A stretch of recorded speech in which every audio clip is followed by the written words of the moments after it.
نبی کریم صلی اللہ علیہ وسلم نے فرمایا کہ اللہ تبارک و تعالیٰ نے حضرت سلیمان علیہ السلام کو ایک کلمہ ایسا دیا جو مجھے بھی عطا کیا، اور وہ کلمہ کیا ہے؟ وہ یہی ہے، بسم اللہ الرحمن الرحیم۔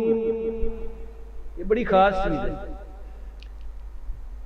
حضرت ابو ہریرہ کی روایت ایک ذہن میں آئی کہ حضرت ابو ہریرہ بیان کرتے ہیں کہ ایک دفعہ دو شیطانوں کا آپس میں مکالمہ ہوا۔ ایک شیطان بڑا موٹا تازہ تھا۔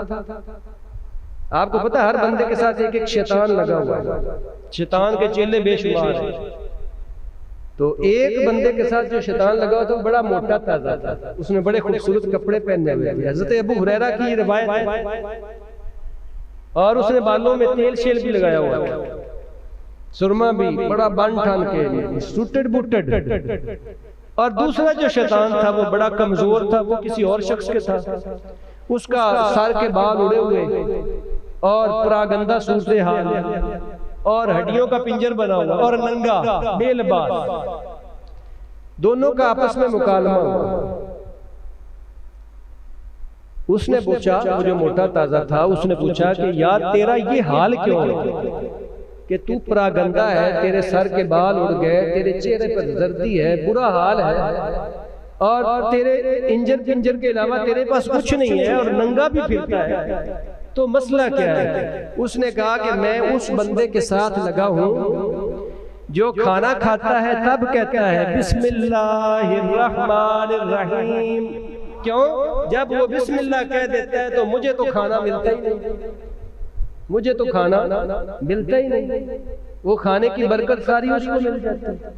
جب وہ نئے کپڑے پہنتا ہے تو وہ کہتا ہے بسم اللہ الرحمن الرحیم، کپڑے بھی وہ پہن گیا، میں ننگا ہو گیا۔ جب وہ تیل لگاتا ہے وہ کہتا ہے بسم اللہ الرحمن الرحیم۔ یعنی وہ بندہ، وہ مومن، وہ ہر کام شروع کرنے سے پہلے بسم اللہ الرحمن الرحیم کہہ دیتا ہے تو مجھے کیا ملے گا؟ تو میرا یہ حال اس وجہ سے۔ اس نے کہا اچھا تو صحیح کہہ رہا ہے، اس لیے کہ میں جس بندے کے ساتھ میں لگا ہوا ہوں وہ کسی کام سے پہلے بھی بسم اللہ الرحمن الرحیم نہیں پڑھتا۔